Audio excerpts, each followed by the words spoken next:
દેશના કરોડો લોકોની આસ્થાનું પ્રતીક એવા પ્રથમ જ્યોતિર્લિંગ સોમનાથ મહાદેવના પરિસરમાં નીચે ભૂગર્ભમાં 3 માળનું એલ આકૃતિનું બાંધકામ હોવાનું આઈઆઈટી ગાંધીનગરના આર્કિયોલોજી વિભાગના 2017ના સંશોધનમાં બહાર આવ્યું છે। જે સ્થળોએ 2 મીટરથી 12 મીટર સુધી ગ્રાઉન્ડ પેનિટ્રેટિંગ રાડાર ઇન્વેસ્ટિગેશન દ્વારા જમીનની અંદર વાઇબ્રેશન આવે તેના પરથી ભૂતળની અંદર રહેલા આકારનો ગ્રાફ તૈયાર કરવામાં આવે છે, જે ટ્રસ્ટને સુપરત કરાયો છે। આ મશીન દ્વારા જમીનમાં વાઇબ્રેશન વેવ છોડવામાં આવે છે।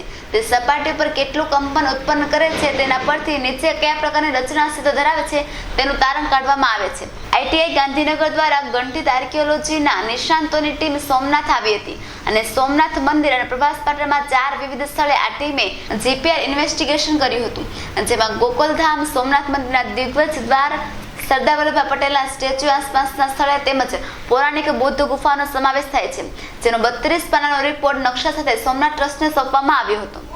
ત્યારે સોમનાથ મંદિરના મુખ્ય દ્વાર, દિગ્વિજય દ્વારા અને સરદાર પટેલના સ્ટેચ્યુની નીચે એલ આકારનું 3 માળનું બાંધકામ હોવાથી આર્કિયોલોજી વિભાગે રિપોર્ટ તૈયાર કર્યો છે।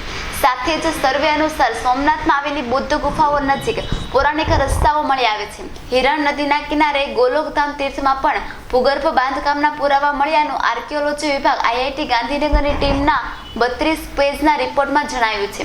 તો સોમનાથ મંદિરના ભવ્ય કિંમતી ખજાના આ વૈભવ સંપત્તિ પણ આ ભૂમિમાં સંગ્રહ દટાયેલી હોવાની સંભાવના મજબૂત બની છે। ત્યારે સોમનાથમાં મળેલા આ પુરાતન બાંધકામો સોમનાથની ભવ્યતા અને દિવ્યતામાં વધારો કરે અને સોમનાથમાં પુરાતત્વીય માનવ વસાહતોનો નવો અધ્યાય સામે આવે તેવી સૌ કોઈને આશા છે।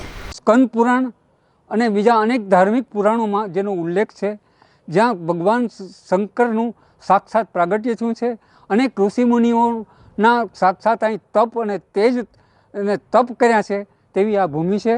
ભગવાન શ્રી કૃષ્ણનું આ ભૂમિ પર આગમન થયું છે। તો એવે સ્થળે આ પ્રભાસ એવી નગરી છે કે જેના પેટાળમાં, જેના ભૂગર્ભમાં अनेक संस्कृतियों दरबाएली पड़ी से।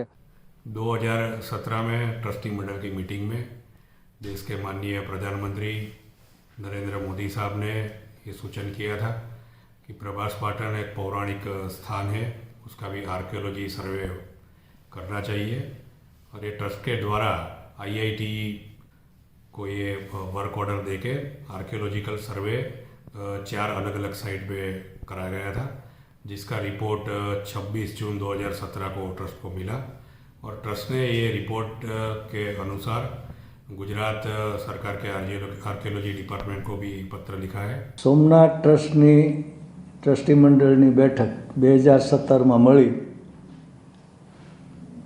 ત્યારે અમદાવાદ વર્લ્ડ હેરિટેજ તરીકે જાહેર થયેલો એનો સંદર્ભ નીકળ્યો અને ત્યારે આપણા માનનીય વડાપ્રધાન શ્રી નરેન્દ્રભાઈ મોદીએ કહ્યું કે પ્રભાસ પાટણ પણ એવું જ આર્કિયોલોજીકલ દૃષ્ટિએ મહત્ત્વનું છે અને એ પણ વર્લ્ડ હેરિટેજ થાય એ દિશામાં આપણે પ્રયત્નો કરવા જોઈએ।